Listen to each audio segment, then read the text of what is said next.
All right, so today I'm here with my guest, Francis Santana. He is a Dominican American that grew up in the Bronx, right? Yep.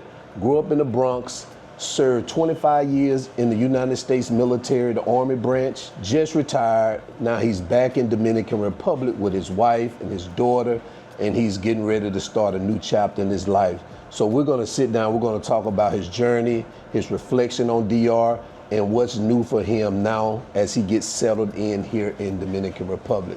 So Francis, welcome to the channel, bro.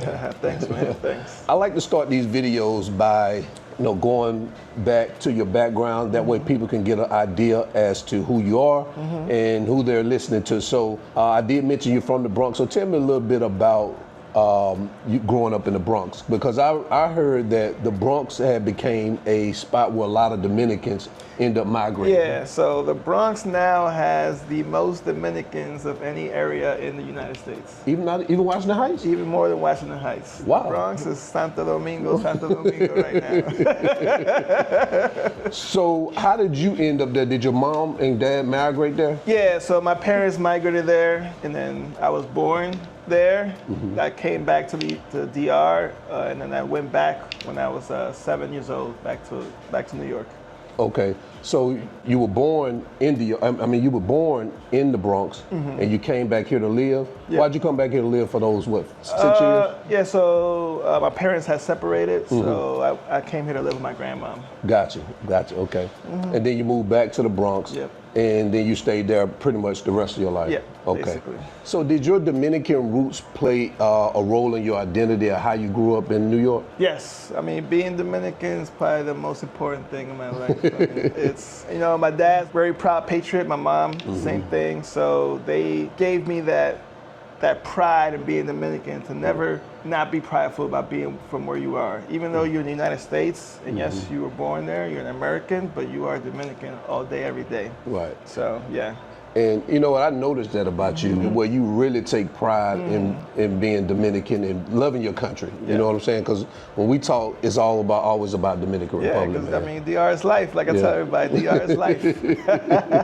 Did you ever find yourself being caught in between the two cultures, like American and Dominican? Not really. I mean, yes, obviously, growing up in New York, it's a melting pot. So I mean, my best friend is Puerto Rican. I have friends who are African American. So definitely all that culture, Dominican, other Latin cultures, plus the American, African American culture. It's all mixed. We all go to the same parties. We all go to the same schools.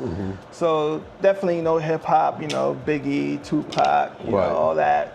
I grew up on that. So, but I mean, Domingo's always number one. And the reason I ask that is because Dominicans always get this a bad rap, and maybe tease is not the right word, but when they claim that they're Dominican. So you being Dominican, and we have some of the similar features. How was that like? And what do you think about that internet conversation? So it's always an interesting conversation. I've had that conversation with my wife and family and friends always. So that conversation, especially in New York, is a very big deal, right? So like on the same block, you'll have one side Dominicans, other side. Like literally on the block I was at, on one corner was all Dominicans, the other corner was all the African Americans. We were cool, we always protected the block, made sure everything was good. But I would say that yes, it is definitely a thing about, oh, you're just like us, you're black. And yes, we are black. I mean, we are a mixed culture. We have predominantly, African descent, plus European, Spaniard, and Indian, Native American, Taino blood, right? I think the issue we've had as a group, especially in New York and other places, is that I think a lot of Dominicans feel when you just say, oh, you're black just like us, it's like you're discounting our culture. Right. And that's what, like I said, I have black friends growing up and to this day. And we always have those conversations, like I remember one day we went to Sylvia's, which is like a famous, what's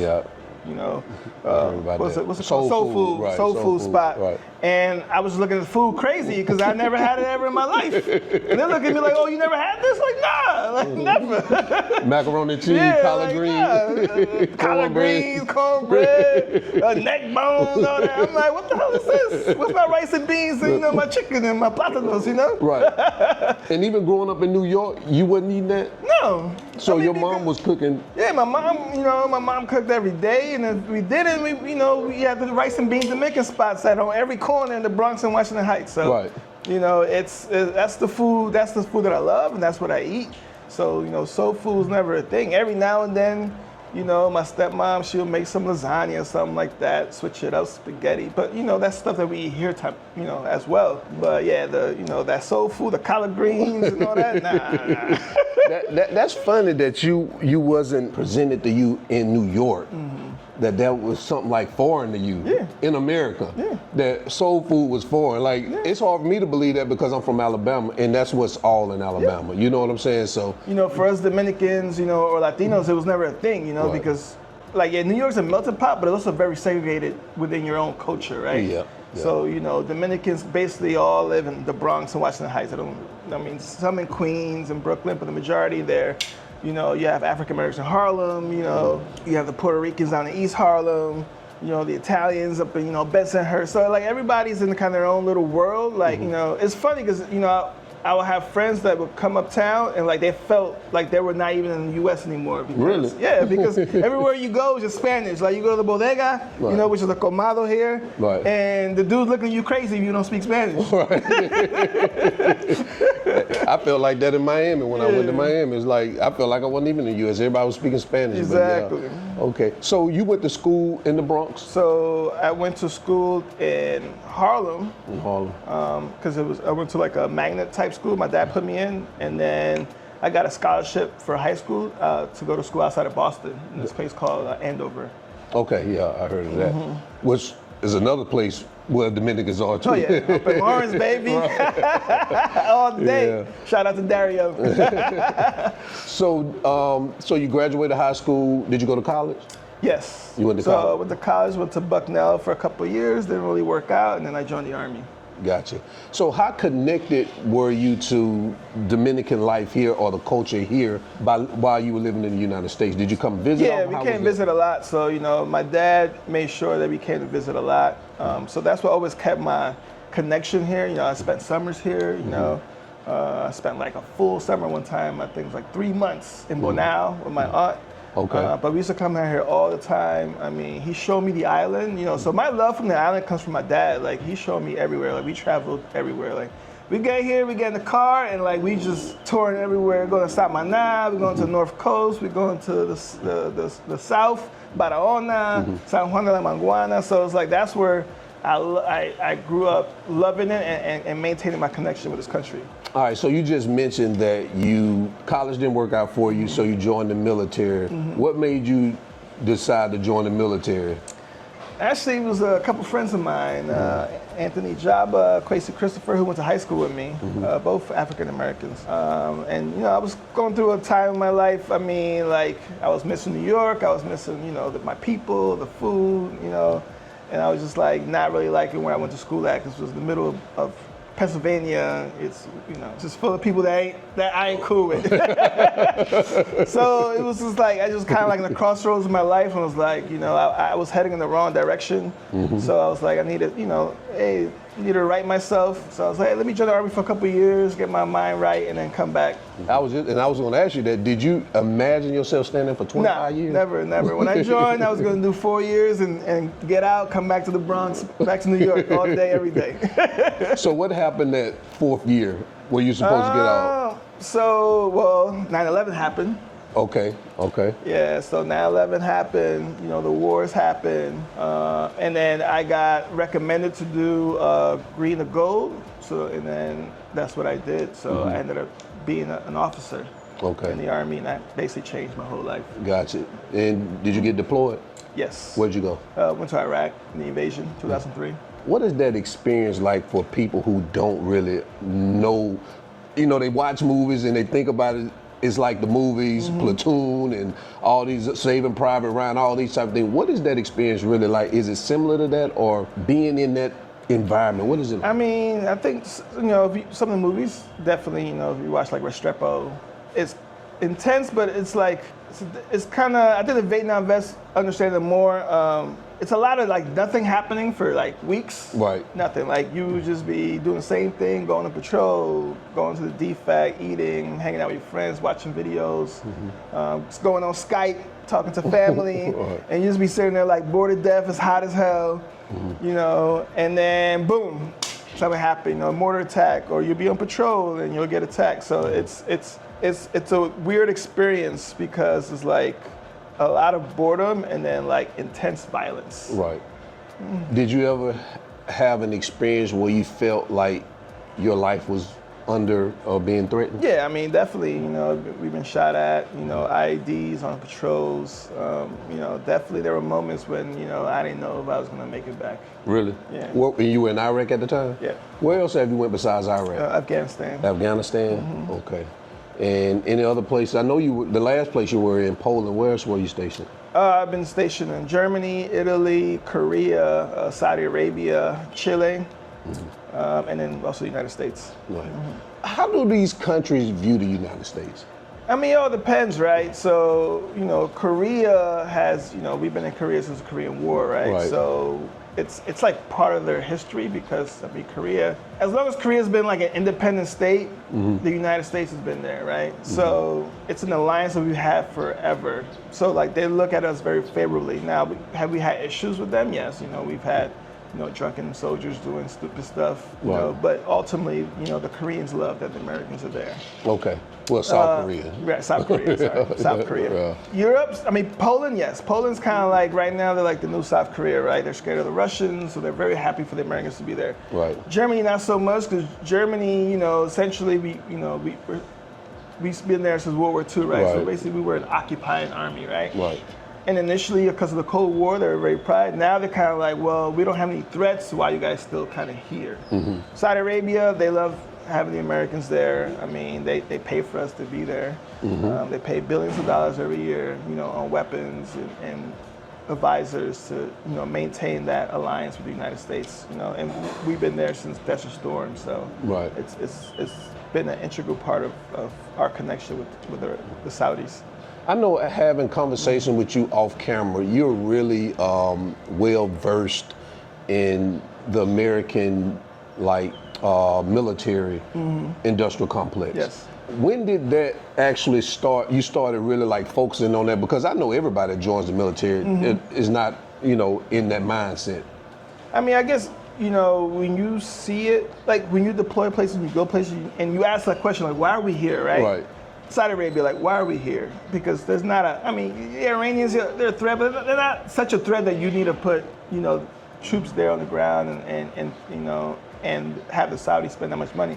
But then you see the geopolitics of it all, right? So you see the Saudis spending billions of dollars, sending their pilots here sending pilots to the U.S. for flight school, buying, you know, the whole army's building our weapons, Abrams, helicopters, everything. They buy Their from the army United building States. out? Their army building out? Yeah. Wow. Yeah, so you see the economic alliance, you know, and you see it now with the president that does all these deals with the Saudis, because the Saudis are willing to spend $100-200 billion easy on stuff, which helps the U.S. economy, right? So then you see that same thing, you know, in Korea, right? Korea spends a lot of money on our weapons, and you know, we train them, and we're very integrated, you know, geopolitically, right? So you start to see that it's not necessarily because you're trying to protect the homeland, because these are so far off places. They're not really a threat to the United States. Right. But you see the economic, military, industrial, like, reasons for why we're there, right? And then you start to see why, you know, the U.S. is all over the place, right? We're like the only country in the world that has troops all over the world, right? You know, and it's all maintained on these alliances, but also these economic, you know, agreements that we've made since World War II, in which, you know, people buy weapons from us, you know, and it's a big deal. Do you see that as a positive thing, that we have troops all over the world? Yes, I mean, I think I think the American public doesn't really understand, because they don't see, okay, what's the actual threat? Right.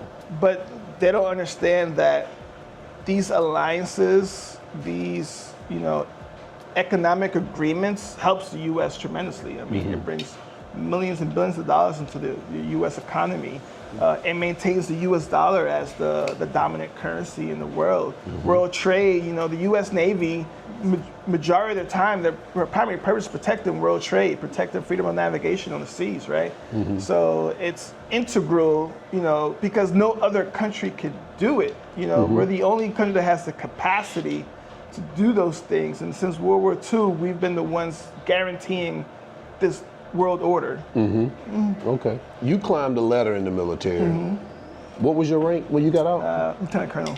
What did it take to get there? Hard work, determination, politics, obviously. It's not that many of us, right. In the U.S. Army Officer Corps. So you learn to play the game, and at the same time, professionalism, and those things are extremely important. Did your Dominican background influence your leadership style while you was in the military? Yes and no. I mean, I would say I was a more sociable, and I also think my time as an enlistment helped me kind of understand my soldiers. So, there's a difference between a leader and a boss, right? I don't know if you ever heard that. It's like a boss just tells you what to do, but a leader influences you to do things for the betterment of the unit, right? So I try to be a leader and not a boss. So 25 years is a long time, man. That is a long time. Did you face any challenges while in that 25 years? I'm sure you did. I mean, it's the military. Definitely you face challenges. What's the toughest one? Probably the toughest one is being away from your family. Being deployed somewhere without your family, having that time apart, which can, I've seen it break people's relationships, break people's marriages. It causes a strain, you're not there for birthdays and holidays. So those are the biggest things, and it's probably one of my main reasons for getting out was just like I just got tired of moving around and also spending so much time away from my family. Gotcha. Did you ever, during those 25 years, did you ever think about just quitting? Yeah, I mean, there are moments, man, when you just like, man, I'm done. I think first time I was like, I'm done was 2008, but then the economic crisis happened. So I was like, okay, let me stay in a little bit longer.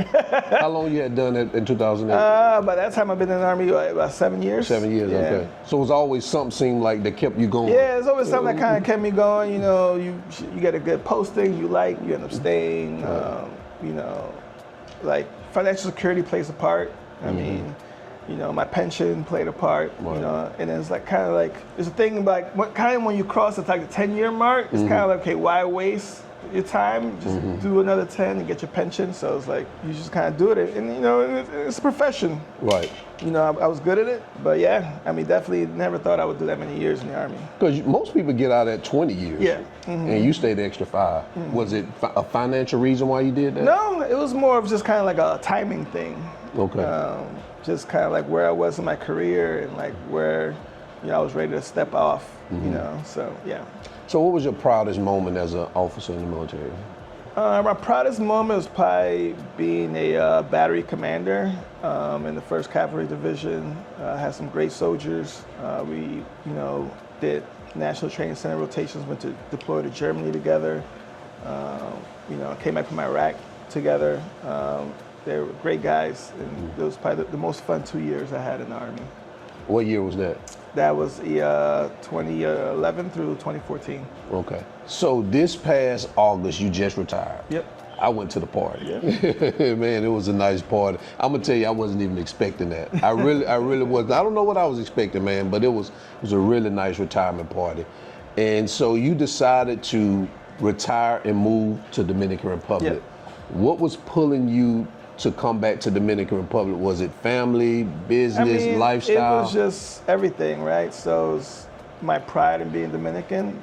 This is my home, right? DR is the only place I've ever been to. Like, I got off the plane and you just, I don't know if people understand that feeling that like you're home. Like, like that humidity hits you. You're like, yes. When you walk out the airport, I am cheesing from left to left. I get to the customs guy. I'm like, I'm home. Right. So I've always had that. I love coming here, and I love, I love my culture. I love my people. And I love this island. So it was always what I always wanted, you know, like that was always my plan. Ever since I was like a teenager, like whenever I retire, I am going back to the island. So you knew this? Oh, I knew, like this was everything to me. Plus, you know, you have your benefits of, you know, the cost of living here. Right. I can't live off my pension in the U.S.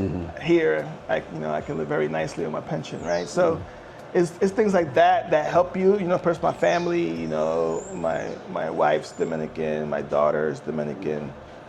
So it's our home, right? And that's what called me back. So when you first stepped off that plane, knowing that you didn't have to get back on to go to deploy, what was going through your mind? It was a weird feeling, right? Because, you know, every time I come here, it was like, I got only 2 weeks, so I got a month, you know, I got to leave again, you know, and you're always thinking that in the back of your mind. Right. You know, but like getting here and realizing like, I don't ever have to like get back on the plane again if I don't want to. Right. Definitely it was a interesting feeling, right? And it's still, you know, I've been here, you know, this was September, you know, I've been here since May, actually, since May. And still, like, it's weird the fact that I don't have to leave. Right, yeah, so you did say earlier that you were coming here like 3 months sometimes at 3 months at a time. So basically, this is really your longest that you've been living here. Yes. What are some of the biggest adjustments you had to make, or you and your family had to make here, moving back here? I mean, the biggest things here is just getting used to the differences, right? So like power goes out, right? So we have a planta, a generator. You know, a lot of people have inversors, which is like batteries and stuff like that. But you know, that's part of life. Like power goes out. It is. Even here? Yeah. Really? I mean, not so much it'll go out for like an hour. Right. You know, but not, you know, but it goes out. Right. You know, so it's like you get used to that. You know, the bureaucracy here, right? It's terrible. Like you want to get anything done, it's a process. No one wants to help you. You know, it's dealing with people and they just don't want to work. You know, you go to any government office here, it's just lines of people, just frustrated. They're all day, like, you know, going to the doctor's office and the guy doesn't really follow appointments, you know, he's sitting there for hours and he's at home drinking coffee and he shows up when he wants to. And you're like, bro, why you telling me to come here at 9 if you're not going to show up till 12? You know? But that's Dominican culture, right? So it can be frustrating at times, but it's also what makes this country great, right? Like every day, like here there's no weekend. Like here every day is every day. Like it's you want to party, you want to have fun, you can do that. You want to go hang out in front of a comado, have a beer, you could do that. You know, it's fluid. Everything's here so fluid. Right. But yes, you know, definitely those adjustments, especially when you're used to like the way things are done in the U.S., it's definitely things you got to get accustomed here because if you don't, you'll get extremely frustrated. Facts. I tell people that all the time. Any surprises, good or bad, that you didn't expect coming back here? I think the biggest surprise has been meeting guys like you, right? Like I never, you know, for Dominican Americans, coming back here is like always our dream. Like most Dominicans go to the U.S., they don't intend to stay there. They always intend to come back, right? So that's always part of our culture. That's why Dominicans probably the least assimilated Latinos in the U.S. You know, my mom doesn't speak English, and she's been there for like 40 years. Oh, really? Yeah. You know, and that's normal. That's a very common thing because Dominicans don't assimilate because like I'm always going back to my island, so why should I become an American, right? So what's shocking is seeing so many Americans moving to DR, and the amount of Americans has been very shocking to me. And meeting you guys and meeting other Americans, you know. It's been great because it's like, you know, it gives you a semblance of what it is coming from the U.S. here. Absolutely. But, you know, at the same time, is understand that there's other people that love this country just as much as Dominicans do. Right. When did you realize that it was so many Americans moving back here? I think I realized when we were looking for things to do and, like, you know, the biggest problem, you know, you have moving here is, you know, we have family here, obviously. Right. Now we are in a different kind of socioeconomic class than they are. Yes. So it's tough, you know, you want to do things and like, you know, your family can't because, you know, they can't afford it, things like that. So like, you know, we were trying to find people that, you know, like the things, you know, I would say my wife likes more things American than I do. So she feels more comfortable, you know, doing things like that. You know, you see these groups on Facebook, and then we realize all these groups that they have on Facebook, you know, expats here, and you know, this and that, and then so we started meeting up, and then it's like, wow, like I didn't know there were that many expats living here. Right. When you compare the Dominican Republic that you grew up in the past, what stands out more to you now today? Just the modernization, man. Like, you understand, like, what DR looked like in the 80s, man? Like, I mean, it was a third world country. Right. I'm not gonna lie. It was a third world country. I wish I could have seen it back then, man. I mean, now, was it safer back then? Yes. Were the people more sociable? Did you know, you don't have the craziness, like, values have changed here, right? Like, you understand, like, Dominican in the 80s was extremely Catholic. You know, we've gone through 2 dictators, so it was a very kind of like provincial kind of country. Like, you didn't have the towers and all that you have downtown. So it was a very kind of more sociable, more family-oriented, very, very strict values-oriented. Like, you know, you couldn't be gay and walk down the streets back in the day. You know, it was, you know, it was an extremely Catholic country back then. And the government will pass laws based, you know, because the Catholic Church had a lot of power here. They still do, but not as much as before. Oh, really? Yeah. You didn't hear, you know, there was no dembow, you know. And you wouldn't even hear music like that on the radio. Like, if it was not merengue, bachata, or salsa, it was not played on the radio. But then you see the country now, you know, when you go downtown, and it looks like New York. Like, you go to Lincoln, you go to Chuchi, like, Tiradentes, like, it's New York. And so you got skyscrapers, which never existed 40 years ago, you know. You know, back in the day, like, Gasquet was, because, you know, the government district was where, was where everything was at. That was like the hub, because you didn't have what you have now, and like Nacopi and Tini, like that kind of grew up through time. Which is more like a financial district. Right. Yeah. Okay. So it was more like a business district, right? Right, business, you know? right, yeah. So, but now, you know, you have all these towers, you know, it's an urban, you know, center that didn't exist in the 80s or 90s, you know? So that's the biggest change, is how, and it's funny is that because you have a lot of Dominicans who left in the 80s and 70s who come back now, they still have the mentality, even my parents have still a mentality of how DR was back then. So they're kind of shocked about how DR is now, right? Like, it's improved so much in all aspects, economically, you know, medically, you know.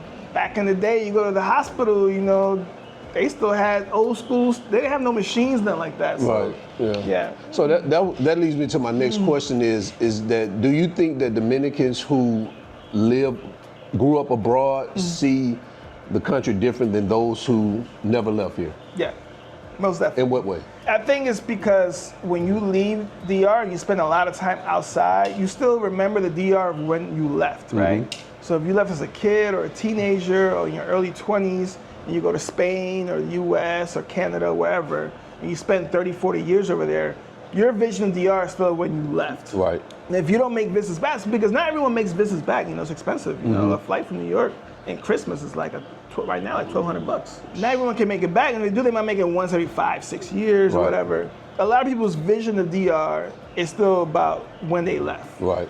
And that is true, because I get messages where people say, I hadn't been there in 30 years and you're showing me a different side of DR. It's like, man, how are you gone from your country for 30 years, I mean, man? you working, and it's expensive, you know? I mean, it's, you know, flying from Europe and flying from the US, it's costly. 30 years though? Yeah, I mean, people get caught up, you know, and the Dominicans aren't good planners either, you know. So, you know, we're not the ones to be like, that's 6 months right there. 6 months out, we're gonna buy the ticket. No, like we'll wait till November. Like, I want to go home for Christmas, and the price is, you know, $1,500. You're like, okay, well, I ain't going home this year. Right. And then you do and then the same thing happens next year, and then, you know, it's been 30 years. You know, because every time you look, it's like, oh my God, I can't afford the plane ticket. Right. Like, well, if you planned it out and you bought it early, you know, but we're not good at that. Right. So what opportunities that you see in DR today that wasn't here years ago? I mean, I think there's plenty of opportunities right here. So I think so too. It's a you know, we're the fastest growing economy in Latin America. The way things going, we'll be a top 3 economy in Latin America in the next 10 years. Right? And we're a small island, you know, 12 million people. And we're competing with, you know, the Chiles and the Mexicos and the Colombias and Brazil. Brazil, you know? right. So that says something about our economy, that it's growing. But at the same time, we're very backwards, right? You know, technology-wise, we're not there yet. We're behind. In terms of like, you know, things like going to the bank. You know, the U.S. you go to the bank, no one goes to the bank. When's the last time you went to the bank? Never, right? Here, you go to the bank, there's a line outside the door because we're, you know, people still thinking like, oh, I gotta go. I don't trust the ATM machines. Last time I used it, took my card. You know, this and that. I don't know how to use it. They gotta touch their money. Right. So like, I gotta see my money. Like literally, you have a guy go wait online, get to a cashier to take out 3,000 pesos, which is like $50. And you're like, bro, you could have took that out from the ATM instead of wasting my time, me waiting online. You know, because I got to do something, you know, that requires me to talk to a cashier, right? But it's things like that, right? That you know gets annoying. You know, go to restaurants and they still don't have the Verifone machine. Oh, because I don't like it, you know, I don't know how to use it, or I gotta get internet. And I'm like, all right, listen, like, you know, so it's still very common that you have to carry cash around. Like, that's the part I don't like. You have to carry at minimum about 10,000 pesos in your pocket because you just never know where you're gonna go, if it takes a card or is it, you know, this and that. And it's annoying because, you know, in the US or in Europe, you know, everywhere you go, Apple Pay, Google Pay, Samsung Pay, you know. Just your credit there were times I didn't even take my wallet because everything's on my phone, you know. But here is like you have to, you can't, you know. So it's things like that there's opportunities in terms of like bringing, you know, DR to the 21st century, right? You know, investment, right? Like there's a stock exchange here, but really it's like 3 companies on it, and they're all the electricity companies. You know, so it's like, hey, how you get capital here? Very hard. You go to the bank, and the banks here are very strict about lending, very strict. You know, the U.S. you have the FDIC. You don't really have FDIC here, so the banks are very strict about lending money to people. Right. So it's like finding capital is hard, you know, and you know. At the same time, Dominicans aren't very enlightened enough to think outside of the box, right? So people like to just do business they know make money, right? Like, well, let's have a colmado, because, you know, my friend got a colmado, he makes money. So, you know, you go to the corner and it's 4 colmados. Like, why? But it's things like that. But that's you know, that's the opportunities. You know, even I mean real estate in terms of like, you know, here you don't have any rights. You don't have investment funds for real estate. Right. You know, so here if you want to invest in Israel, you got to physically buy something. Yep. You know, so that you know that puts a lot of risk on you because you know you spending, you know, 70, 100,000 on an apartment. You have to personally buy that apartment. So, you know, instead of having access to like the real estate market as a whole, which you can invest in, like in the U.S. or in Europe. Yeah. So you've seen the economy change here when it comes to jobs, opportunities, and things like that. What are some of those jobs you see that you didn't see back then? I mean, now you have mental health professionals. You know, you didn't really have that before. Yeah, you see that. I mean, with the increase, you know, in the economy, you have more specialists. Right. You know, that you didn't have before. So, you know, you have these supermarkets, you know, the Bravos, the Jumbos, you know, the Serenas, Nacional, you know, and they're everywhere. Ole, you know, you didn't really have that before. You know, most people shopped at the markets, you know, back in the day. Now everyone goes to the supermarket, like back in the States. The restaurants, I mean, gastronomy has changed incredibly here. I mean, you're talking about back in the day, it was just, you know, La Bandera everywhere you went, you know. Now you got, you know, Mexican and Italian and steak and, you know, we have 5-star restaurants. Definitely the culture has changed in terms of economics, you know, in terms of new beginnings. So technology has changed pretty much everywhere. Yeah. How has social media impacted the culture here in Dominican Republic? Social media has changed everything here. I mean, if you want to talk about fronteo, like, you know, which is like showing off, you know, Dominicans pride themselves on being cool and being bacano, you know, like that's our thing. You know, we like to dress nice, look nice, and show off, right? Right. So now social media is just giving you a platform for that. So like everything here is on social media, like, you know, every restaurant, every business, you know, influencers, everything is built on, you know, TikTok, Instagram, Facebook. Like it's what drives everything here. I mean, every Dominican has a smartphone, right? And if you walk around and they're watching their smartphone, they're watching YouTube, you know, Nani Flow, you know, they're watching Instagram. I mean, it has changed people's perception about things here. Very, like, especially the young generation. Right, the young generation. The young generation, I mean, they're all about social media. Right. Yeah, companies here don't even have websites. They just go, they got Instagram. They're Instagram. Right. Like, if you want to find something, go on Instagram. Right, go on Instagram, right. When you look at the infrastructure here, you look at the roads, the schools, the airports, what has improved the most and what do you think is still left behind? What has improved the most? I mean, the roads have gotten much better. I think the roads have gotten much better. The roads are definitely, especially the highways to the far-flung regions.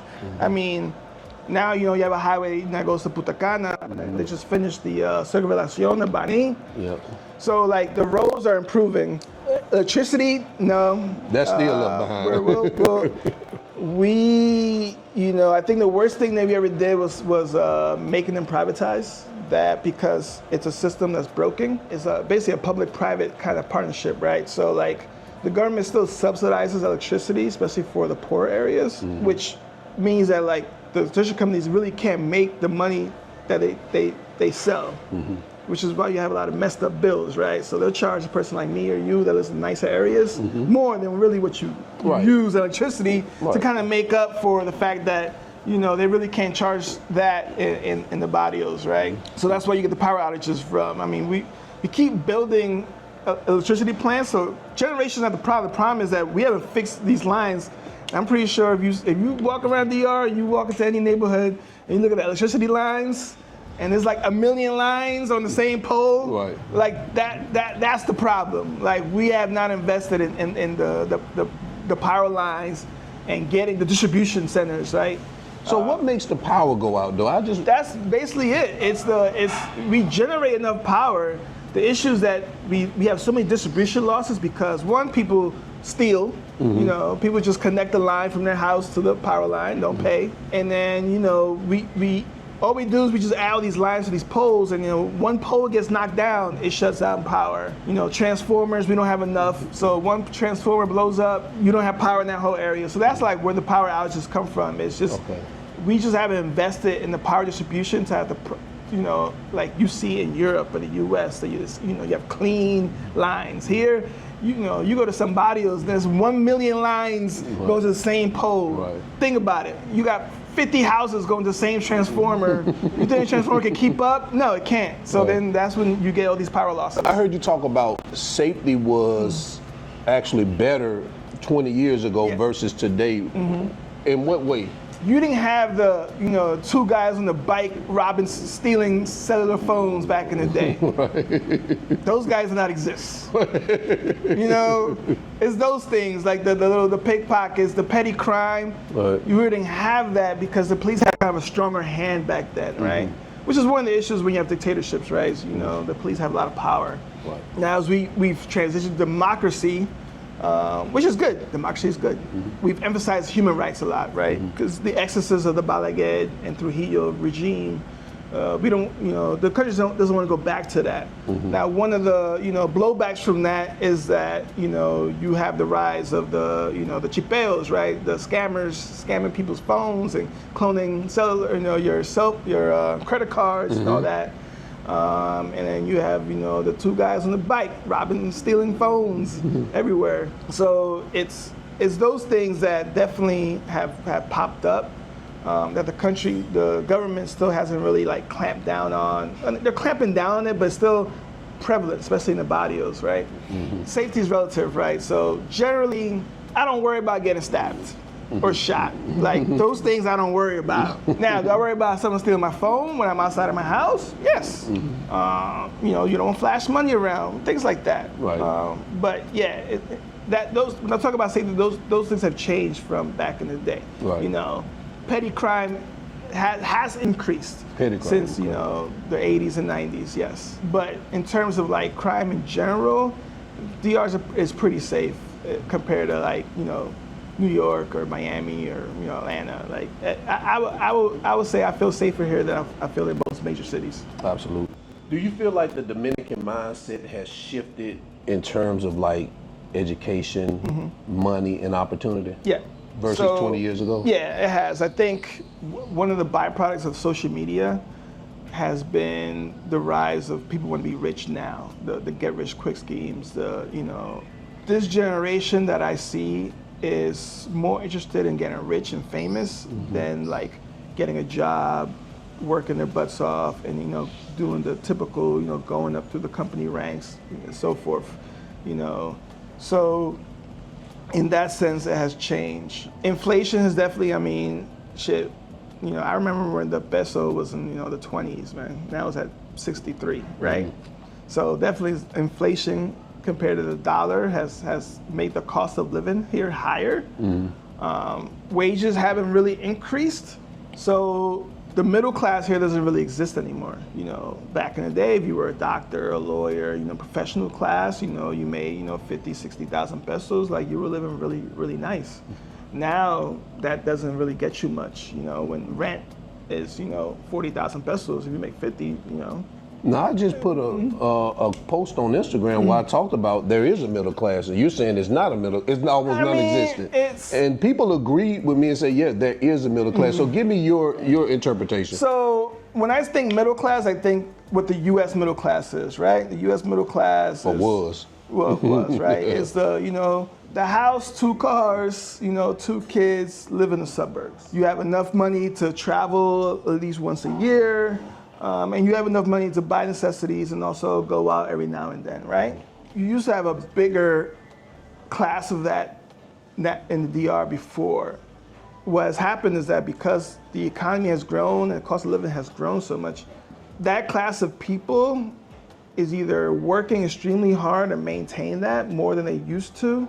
Now, do you have people that have more money? Yes. The rich class has increased, and then you have, the new rich, right? Dominican Americans that come back and invest in businesses here, right? So you have a business class here that has grown tremendously. From the outside, then you can confuse the business class with the middle class, right? So like the business class has become the new middle class. The empresarios that have, small businesses are like new middle class, but I don't consider them middle class because compared to other Dominicans, they're rich. You make over $45,000 a month here, you're in the top 10%, right. Which is what most of your business class is at. Which is why we have the most luxury cars in Latin America on this island. So there's been an explosion in that class. So that class has essentially become like the middle class. But when I say middle class, I'm talking about, the working class.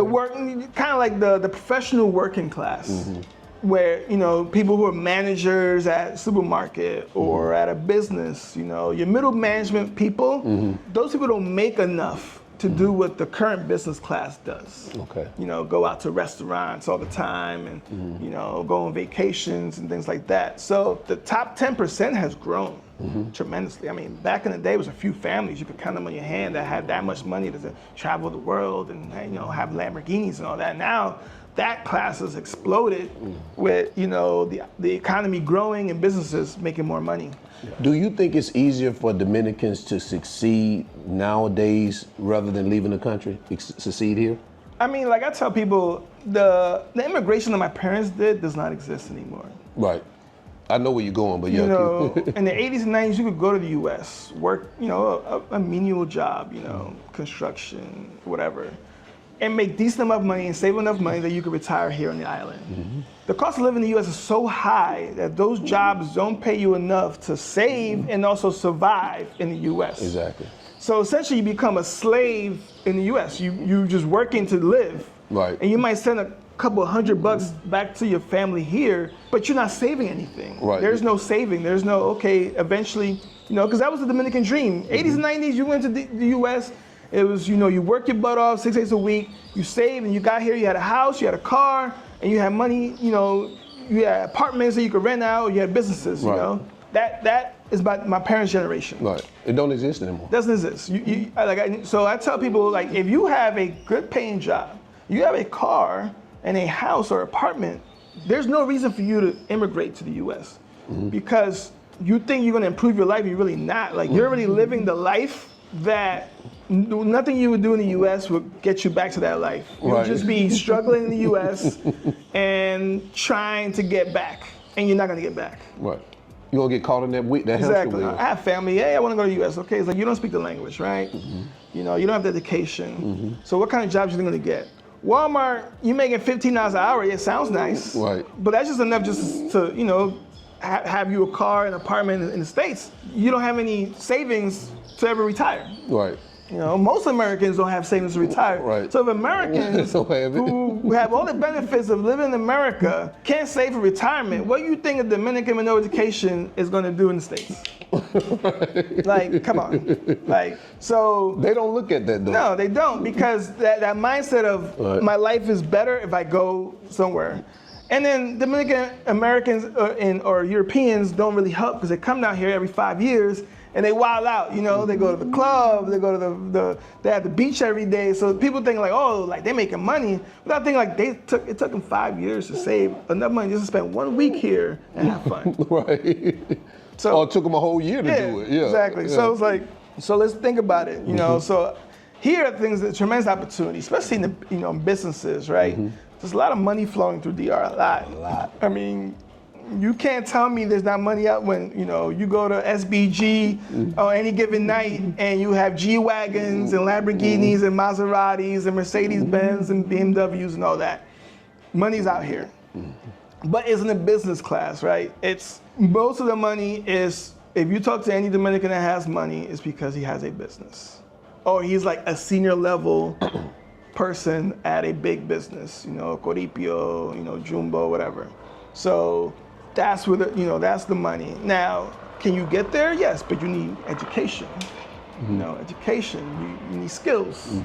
And that's where we're lacking in this country. The public education system here is terrible. I've heard this, and this may not be true, so you have to clarify. I heard Dominicans who grew up outside of Dominican Republic from the diaspora, they say that they're treated different when they come here back home. Is there like a tension between Dominicans who grew up in America versus the ones that are here? I mean, it's not really like a tension, but yes, you living outside of, you have your family call you Americano. Oh, viene Americano, like I get that all the time, because the way I speak Spanish, I speak with kind of an accent, especially can speak in English. Yeah. So like they make fun of me, sometimes. You spend enough time in the U.S., you're gonna get some sort of Americanization, right? Right. So, a lot of Dominican Americans speak Spanglish, right? They'll mix and match words. They also get accustomed how things are done in the U.S. They come down here and they make fun of shit. Oh, why does the power go out? Why you only have cold water? Right. Like you got people living from the campos, still got the bucket, and you got to take a bath with the bucket with cold water. Right. So things like that. And so it's like you get a lot of, back and forth joking on each other, like, oh, like you don't have any running water, like, oh, this and that. You got no electricity, you in the dark. Oh, you don't speak Spanish, great. So that is that back and forth tension, yes, between the Americans from the outside and Dominicans that live in the DR. But it's not no real tension. No, I don't think it's like because we're all, there's not a single family in DR that doesn't have a family member that lives outside of the DR. Right, I believe that. It's every family. Every family. You go to any Dominican family, they got a cousin, a mom, a sister, a brother, or dad, uncle that lives outside of DR. Right.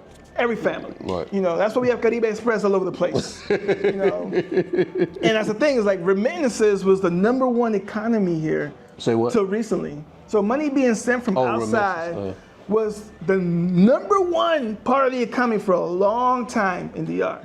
Now, tourism has taken over, things like that. So like that's a change, right? Like that means, for a long time, DR was reliant on people sending money back. Right. It's still big business. I mean, I think last year something almost close to $1 trillion, some ridiculous number in the billions that got sent in remittances to DR last year. So like it's still a lot of money, a lot of dollars and euros that come here to DR from the outside. But that's, I think no other country has that kind of like diaspora in which like every family has someone that lives outside. Like you go any house in DR and be like, hey, do you have someone who lives in the US or Europe? Yes, I do. Right. Everybody does. So the Dominican who left 30 years ago, what do you think they would find more shocking about Dominican Republic today? I think they would find two things shocking. One, by how modern DR looks, and two, that the cost of living has increased dramatically. It's still way lower than US, but it's not what it used to be back in the day. Right. Back in the day, you made $1,000, you were rich. Like, stuff was cheap, like stuff was way cheaper. Like, you go to a supermarket, you spend $50 and you come home with everything.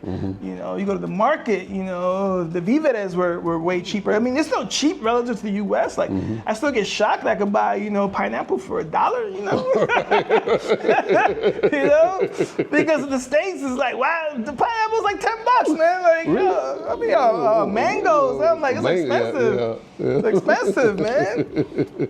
So like, I still love the fact, I get a coconut for 50 pesos, Right. So it's like things like that. But yes, those prices are still higher than they used to be. You used to have change. Like, change is worthless now, but back in the day, you could buy stuff with change. Like, you could literally go to a store with 25 pesos and you could get stuff. Right. That doesn't get you nothing today.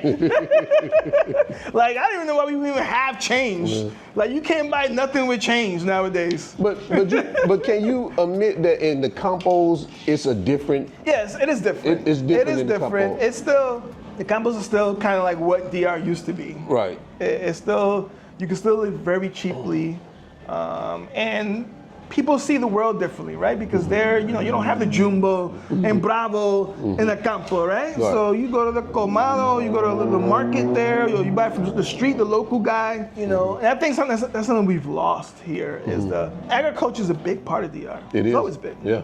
We make more food than we can consume. But we've lost that respect for the campo. People don't want to work in the fields anymore. Why not? Because they're like, I don't get paid well, and I don't want to be sweating and getting dirty, messing with cattle and cutting sugar cane and picking, oranges and all that good stuff, right? So you got like any field here, it's either Haitians or it's like older Dominicans that work there. Right. Like my dad's finca, it's an older Dominican, and they're like about a 30, 40-year-old Dominican, two older Dominicans, but they had like a kid there that worked, and he lasted like 3 weeks because this was not his thing. They want to go party the Comado and drink presidentes and chase women. And I get that. But it's like we need to invest in agriculture, and I think the president is doing that. Food scarcity is a big deal worldwide. Yep. We don't understand that because you cannot go hungry in this country. You can walk in the street and get food. Like, literally, there's coconuts and mangoes and all that everywhere. Yep. Even the guy selling on the street, he's not going hungry. Right. He just want a presidente, but he's not hungry. He's not hungry.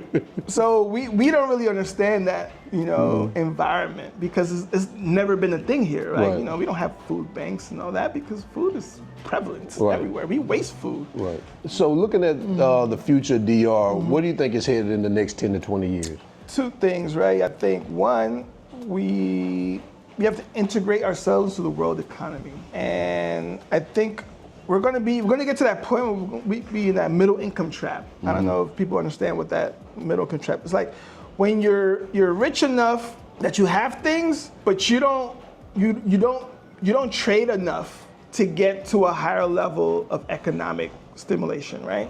So, you think of countries like Brazil, a lot of the Gulf states, right? They're dependent on oil, right? That, they make money, but they're, they don't make any products in their own country. So, like, we need to start leveraging the things that we have that we can trade, right? And then using that money to improve our economy, to, manufacturing, put assembly plants here, things like that. I think that'll be big if you get a plant here. Those things that's, because tourism and real estate cannot be the sole drivers of the economy. Because you saw what happened when COVID hit. Right. It cannot be the sole drivers of the economy, which right now is basically the two sole drivers of the economy. That's where all the increases come from, real estate and tourism, right? Diversify, agriculture, we need to invest more, but not just agriculture in terms of like, packaging and being able to sell those products outside of DR, which right now we're not very good at. Most of it is internal, but we don't have the capacity right now of plants, of selling meat and vegetables and stuff outside of DR. So what do you think about the new Amazon distribution facility coming here? That's There's a good and a bad, right? Okay. There's a good and a bad. Okay. Right? The good is we spend a ton of money on Amazon every year. And through taxes, and we have a whole industry built around Amazon here with all the couriers. You have EPS, BM Cargo, Vivipack. There's like 10 companies that the sole thing is getting you Amazon, eBay from the States, right? Now, Amazon coming is great because now you can get products from the outside world, because here, and it's imported, it's expensive, right? So like your appliances, your TVs, things like that. And that's another thing, is like we don't make those things. I think we only have like one company in Doka that makes like appliances in DR. But not enough that's the majority. We still, Whirlpool, Samsung is super prevalent here. And then they're super expensive. I mean, it's like twice what you pay in the States. So having Amazon here will help bring down those prices. Now, also that will affect the local economy, right? What about the jobs? The jobs. It's gonna bring jobs. It will bring jobs. Obviously, the distribution center. Wherever companies move into the last mile delivery, that'll be a ton of jobs. Because trust me, Amazon, once a distribution plant hits here, we're gonna order so goddamn much. Like Amazon's gonna be like, goddamn, like we got to ship stuff like twice a day. Because Dominicans love Amazon. I mean, we've been, because of the prices and the ability. So. But the economy has to evolve from that, right? So go back to what you said, how it's going to affect. So those, the Vivipacks, the BM Cargos, those companies will be affected unless they move into the last mile delivery business. That means those owners have to change their business model. Because why would you order from BM Cargo and spend, right now it's like 200 pesos per pound. 243 pesos. Yeah, 240 pesos, which is like $4 per pound. Right. Compared to like, I'm just gonna get it from Amazon. Right. Can't compete. So you have to switch to a delivery model for Amazon. And if you don't do it, you're gonna die. Big box stores here will have to change their inventory because if their prices are more than what Amazon is, they'll lose every time. So places like what, Plaza Llama? Yeah, Plaza Llama, La Sirena, Jumbo. Those places, because that'll be the biggest competition. Just like Walmart had to change. Walmart, exactly. You have to change your model, otherwise you will die. Just like the U.S. Amazon has changed how shopping is done in the U.S. Right. At the same time, I think because Amazon is such a well-run company, it will raise the professionalism of companies already in DR. Because now you're competing with this worldwide conglomerate that does logistics better than any other company in the world. Right, absolutely. If you're not able to compete with that or change your model or provide something else that supports that, you will die. But there's opportunities. You just got to see the vision. Amazon is using the States. Did it destroy the U.S. economy? No, it did not. Economies evolve. It's just you have to evolve with it. Right. So I know you and I were speaking also about you looking to get into starting some businesses here. What are some ideas you have that you may want to share? You probably don't want to get too much. So one, investments, right? So like, kind of want to start like an investment fund, that gives people, Dominicans and also people from the outside, access to the growing Dominican economy, right? Because now everything's direct, right? If you want to invest, you got to invest direct. Either you build a business, a direct actual business here, or you buy property here. That's your access to the economy here, right? But you don't get broad growth, of the growth here. So it's like, instead of buying a property, what if I just invest in a fund that has money in 10 properties? Invest in a fund that invests in the hotels that are being built. Invest in a fund that invests in small businesses that are going to grow from the economy. Right now we're about 5-6% growth annually in DR, more than the US, more than any other first world country. So the growth here is astronomical. The problem is that how do you get access to that growth? Right. So definitely an investment fund. I've been thinking about it for years. Will be integral and also help bring in capital here, and also helping. That's much needed. Yeah, and then helping grow businesses here, and then giving investors access to the fastest growing economy in Latin America. So that's one. Two, technology. Obviously, there's things that can improve here technology-wise, right? So like apps, that solve problems, right? And do things that you're accustomed to doing in the first world. Right. You know, so things like that are definitely opportunities here. You think your military background gives you an advantage when you step into entrepreneurship here? I mean, I think so. I think my organizational skills, also my access to how the worldwide economy works. You know, I've been to every continent in the world, and I see how different economies work. And every economy is the same, right? So, you know, the Europeans and the Asians are very protectionist. The Americans are very free market, right? But you got to look at what's best for your country, right? So like the Koreans are very protectionist because they want to protect their big businesses, their Samsungs, their Hyundais, their Kias, right? Because if they allow outsiders to come that can undercut those businesses die, and those are homegrown businesses. You know, same thing in China, Japan, Germany, right? Germany protects BMW, Mercedes, you know, Siemens, all those companies. Free market is good, but at the same time, when you're a growing economy, I think DR is not protectionist enough to support small businesses here. The government doesn't really support small businesses, which means that outsiders can come, and outsiders already come, you know? 75% of these resorts are now owned by Dominican companies. Right.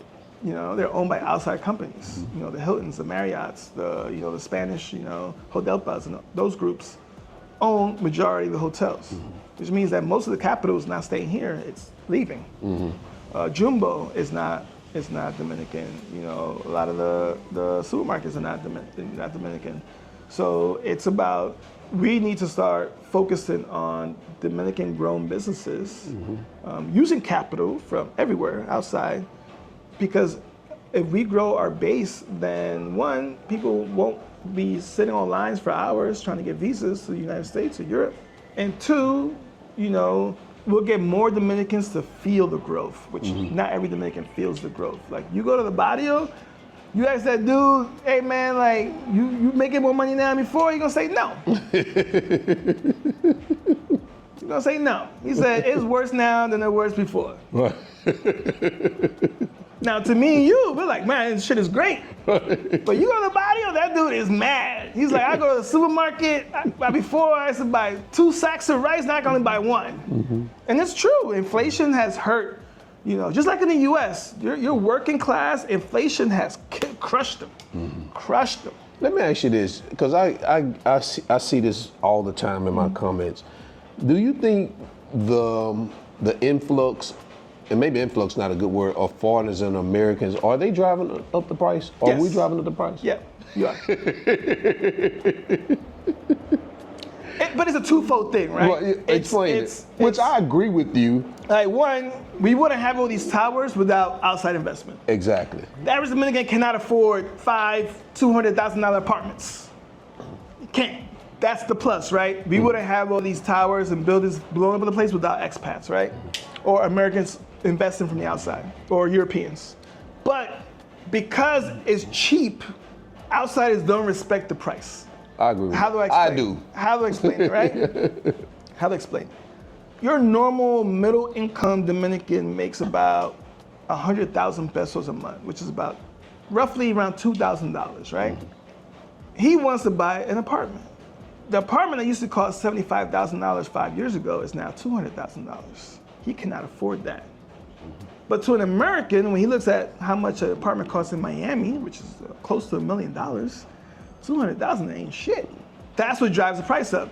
You're willing to spend that. Americans and Europeans are willing to spend that $200, $250. They're willing to spend that, $175. And he was used to, back in the day, apartments was 2 million, 3 million pesos, which is like about $50,000 to $60,000.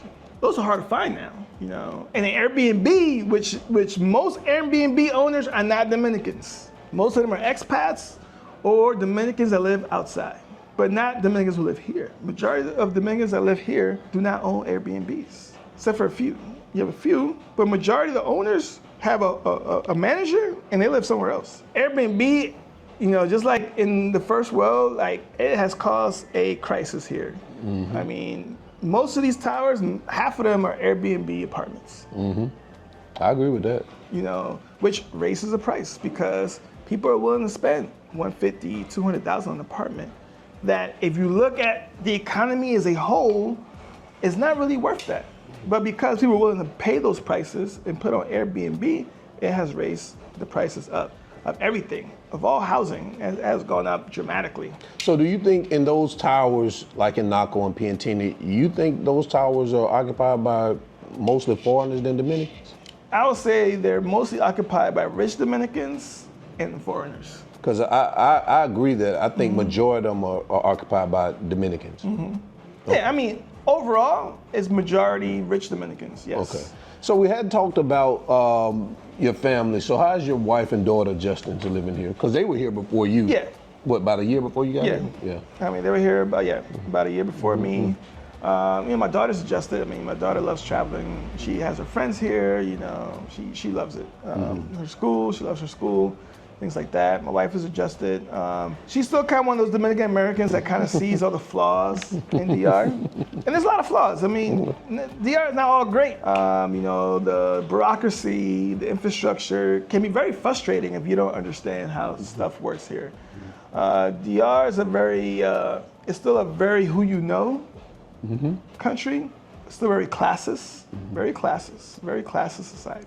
And people treat you differently based on what class you are. If they think you got money, they treat you better. I mean, that's just how things are in DR. And it's a very segregated society, right? It's the rich kind of just stay with the rich. They hang out, they got their own country clubs, they go to their own restaurants, things like that. And they kind of like have a wall around them, to keep, the riffraff out, right? But that's American too, though, right? Yes, but America, you still have a level of social mobility that is still kind of very hard here. While you could get more, like, what I mean in terms of so here, yes, you can, let's say you build a business, you can get money, but you're still not getting access to that class of old money that kind of will wall you off from those contacts that will get you to the higher level of Dominican society, right? So how do I say, so here, let's say I want to join a country club. I need 5 families that are members of that country club to sponsor me. My money doesn't matter. But that's an exclusive country club, though. But that's most country clubs in DR. That is majority of the country clubs and social clubs in DR are built that way. Right. They're built to be exclusive. So it's like, how can I get to a higher level if I can't even get access to being around the people that make this country run? I actually think the opposite. I think that you have more access to people who are in very powerful positions. Like, I can go to Arturo and I could be sitting next to business owners, CEOs, I'm not which saying, I have no, nothing. and you have that. I'm not saying but that. I can't do that in the States. Yes and no, but yes, I agree. You can go to a nice place in Arturo Fuente and you can meet people, the movers and shakers of this country. Right. I agree. You are 100% correct on that. What I'm talking about is a sort of the social acceptance, right? Like, they might do business with you, but they probably won't have their family hang out with your family.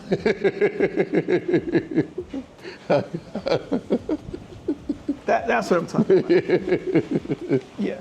Right, okay. But they'll do business with you. Yeah, the business. Okay. So what role do you see yourself playing in the Dominican community now that you're here? Because you just been kicked back now. Yeah, I mean, I've been, just enjoying retirement. But I mean, there's definitely a lot of things. I mean, I have a passion for this country, and I see what it could be, right? I see the greatness of my people in this island, and I just want to use my skills and my knowledge to help, help and do what I can to make this country better, right? Because we still have a lot of problems, still have issues. Just like any country, we have issues, right? And it's about solving those issues and the future, right? Seeing the future and pushing people to that future and not being happy and resting on our laurels. Because it's real easy to just rest on our laurels right now because, we're growing, we're making money. Like, if you probably ask a typical rich Dominican, old money Dominican, he's happy with how things are. He's A-okay. He is living his life. He is doing everything he wants. When he wants to travel to Europe and the US, he does that. He's got his visa, he's got his money, he's got 6 cars. My neighbor, got 6 cars in his driveway. But what I see is, I go to a barrio and I see that they're not improving. You know, I go to businesses and, you know, I go to the bank and I see that these are inefficiencies in our economy that can bring it down if we don't improve it. You know, we cannot just sit still and just let it just be happy. Right. You know, and it's real easy to be complacent when you think everything is good. Right. You know, you live in a high rise, you don't have to worry about power. You gotta, but they don't understand that because we got a power plant downstairs, right? You know? Yeah. You know? So things like that you don't worry about without understanding that the country as a whole has serious problems with that. Right. You know, plumbing, you know how plumbing works here? Like, if you build a house, you gotta do your own plumbing. Mm-hmm. You have to build your own line to another line to get water. Mm-hmm. It's things like that, it's like the severe inefficiencies that, you know, is what will hold us back if we don't fix them, right? So that's where talking to guys like you and, you know, and Jamie and stuff like that, that, you know, also see the same things because we've been outside, we've seen what could be and what DR could be and how great it would be.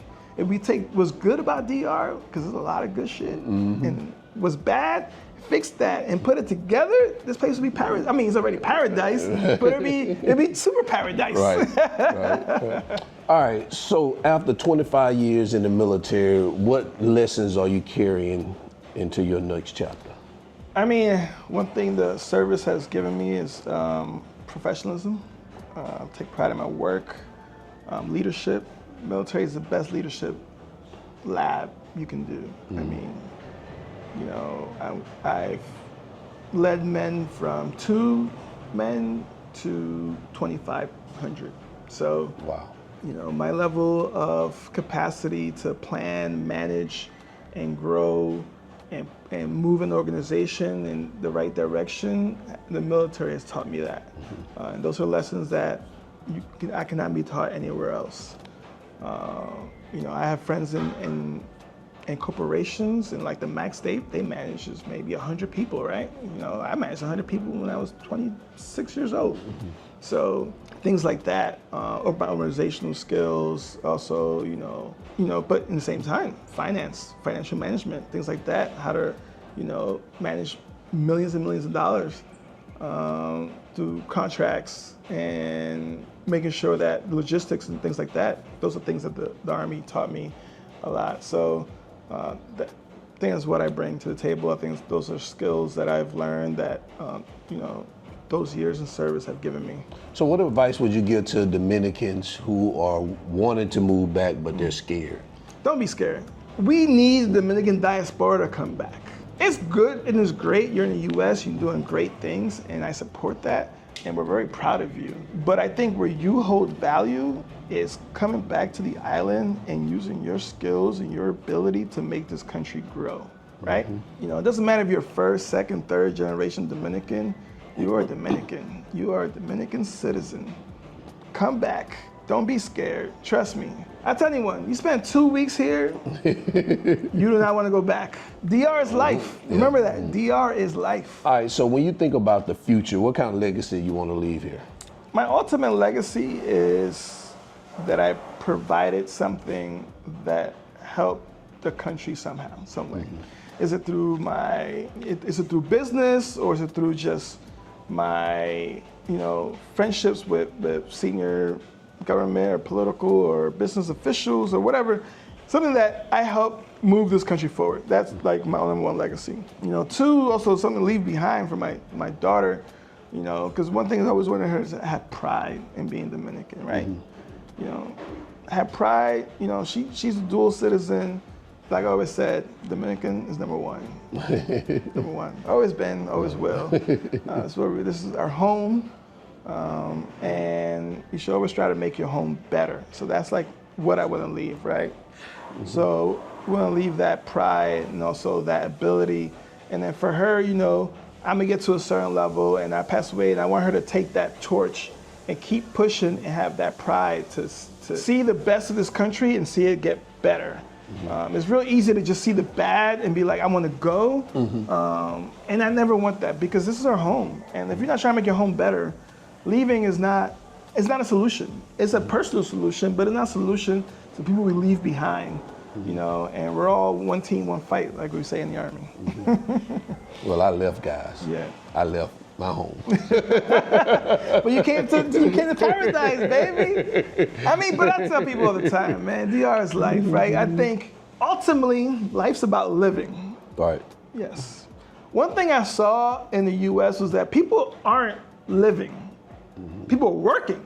They're working for the weekend. And I'm pretty sure if you're watching this, you're probably one of those working for the weekend. You're working your 5-6 days a week just to have your little time off on Saturday or Sunday. And then back to the grind. So your life, you know, the most thing about Americans is I've noticed is that their life revolves around work. Right. You know, it's always what you do. What you do for a living. Right, exactly. No Dominican will ask you what the hell you do for a living. Nobody cares. Nobody cares. No one's gonna. I've never met Dominicans. Hey, what do you do for a living? Right. No, that's like the first question out of every American. They do. And Americans take their job, that's like their culture, right? That's their identity. It's identity. Right. Like, I'm a teacher, I'm a lawyer, I'm a doctor, I'm this, I'm that. And that's what gives them value. Value, right. That's not here. Here, it's about who you are as a person. Right. Are you cool? Are you honest? Are you trustworthy? Are you a good friend? You know, are you sociable? Can I have a beer with you? You know, those are things that are more important to Dominicans than you're a doctor. Right. What you do is last on the list. Exactly. It's last on the list. I agree. And before I go, I want to ask you that. What do you think about America right now? What do you think about everything that's going on? Before we end this, I want to know what your thoughts are on that. I mean, the politics are ugly, man. I saw it when I was leaving. The politics are ugly. It's a very divided country. And social media and the news have not helped. At all. You know, when you have competing news organizations yelling at each other and you have politicians yelling at each other, then it makes it okay for the population as a whole to yell at each other. Right. Like the Kirk situation, that's just the beginning. You know, and this divisiveness is what's going to crush the United States. It is. If people don't come together. I just don't see people coming together. Me neither. I don't see it. I just think people are so ingrained in, you know, I'm this and I'm that, and I believe in this and that, which is good, and you should be strong. But no one talks across the aisle anymore. Right. You know, Kurt got killed, and it's a tragedy, right? And, you know, maybe he deserved it, maybe he didn't, but it's the fact that free speech and rights is what build the country, right? Right. If you don't believe what I believe, you're not my friend, or, you know, it's. You're not even my family member anymore. It's a very divisive. I've never seen the U.S. so divisive ever.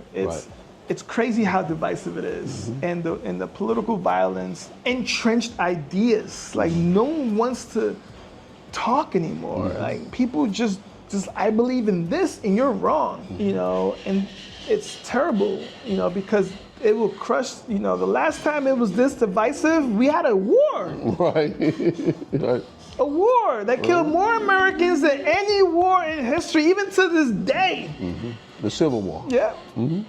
So, is that where we're going again? And that's what I see. I see a very divisive, very dangerous political environment that if we continue on this path will only lead to one thing, and that's what nobody wants. Right. More death. Yep. So you live out here in Arroyo Hondo. What made you come out here? Can't do apartments, man. You can't do apartments? Can't do apartments. Why not? You know, I lived in an apartment growing up, and I was like, never again, man. Just never again. Right. You know, I wanted a space, you know, that my daughter could play, have fun, that I could have people over, family over, have a good time. It's extremely safe. It's quiet. It's trying. A little bit too quiet for me, you know. I still like my little bachata playing from the speaker, you know, like in the barrios. But here, you know, it's quiet as hell. And that's why I chose to live here. I mean, I tell people, like, if you want, you know, to live in a house, Arroyo Hondo is where it's at. Yeah. It's safe, good schools, nice houses. You know, the only thing is, you know, sometimes the traffic can get annoying, right? You know, but, you know, it's about 15 minutes to the center of the city with no traffic. You know, I put in my GPS when I was coming over here, it said 17 minutes. I couldn't believe it.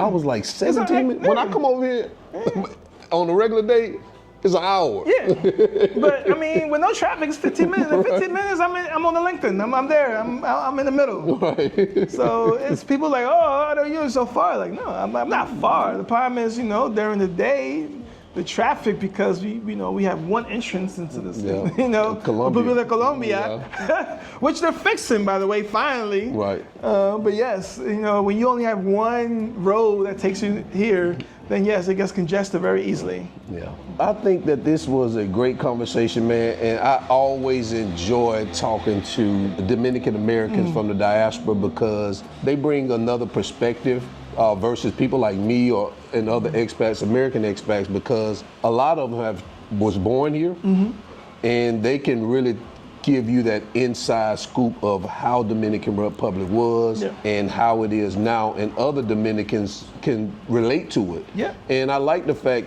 also is because I agree with you when you say that you think Dominicans from the diaspora should come back. Now, I think the ones who want to come back but scared to come back should come back. Yeah. The ones that don't want to, then that's fine. That's but fine. the ones that want to come back, I think hearing stories like you, and I think I interviewed Jonah one time. I think he's the only other Dominican American that I interviewed. I think it's good for them to hear those stories so they can understand that it is possible. You got anything else you want to say? Nah, man, like I said, I think one thing I love about your channel is giving me a different, it's fun to see a perspective that's not a Dominican perspective, And I think you have done a great job of showing DR from a outside perspective, but not focusing on the stuff that people like.